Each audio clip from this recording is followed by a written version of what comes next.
kawan, hari ni saya nak tunjuk slime. Slime ni buat daripada barang. Saya tunjuk je, saya tak nak cakap dengan korang saya buat macam mana. Saya ini lagi satu slime. Dia boleh tarik. Slime ni bahan-bahan yang korang perlukan adalah pewarna, glitter ataupun bedak tu. Bedak siap-siap dia tu ambil kalau glitter. Lepas tu korang letakkan air sebanyak mana yang korang mampu. Lepas tu korang boleh letakkan tepung, korang kacau. Kalau letak banyak-banyak sikit tu tepung, lepas tu korang kacau, lepas tu nanti jadi macam ni. Ni saya gunakan bahan yang saya cakap tu. Ni slime hijau. Slime hijau saya buat dekat ni slime ni saya buat sendiri. Sangat saya soft. Saya buat ni sangat soft.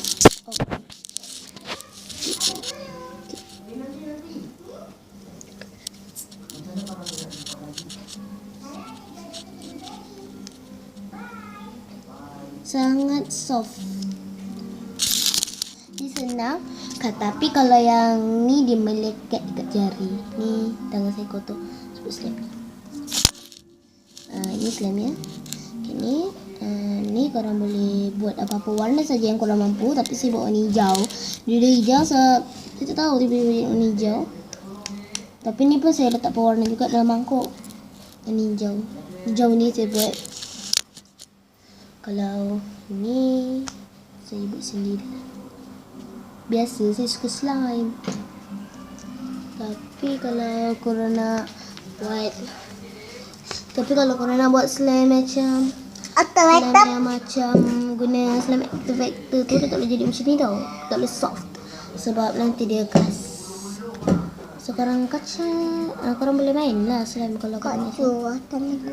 Barang-barang yang saya buat slime ni dengan slime ni sama je barang ni.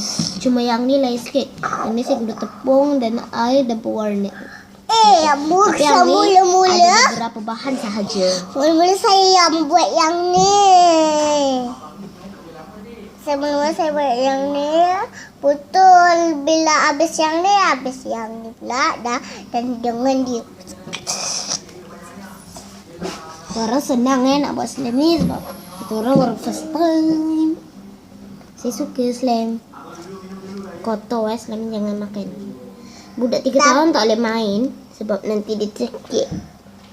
Kalau budak bibi ke lagi-lagi tercekik sebab dia tak tahu, faham? Okey, kita orang nak cakap kalau video kita orang best, sila like,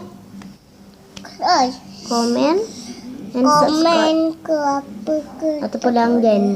Kak cerita dekat Cina nak Bye. Nah, bukanlah.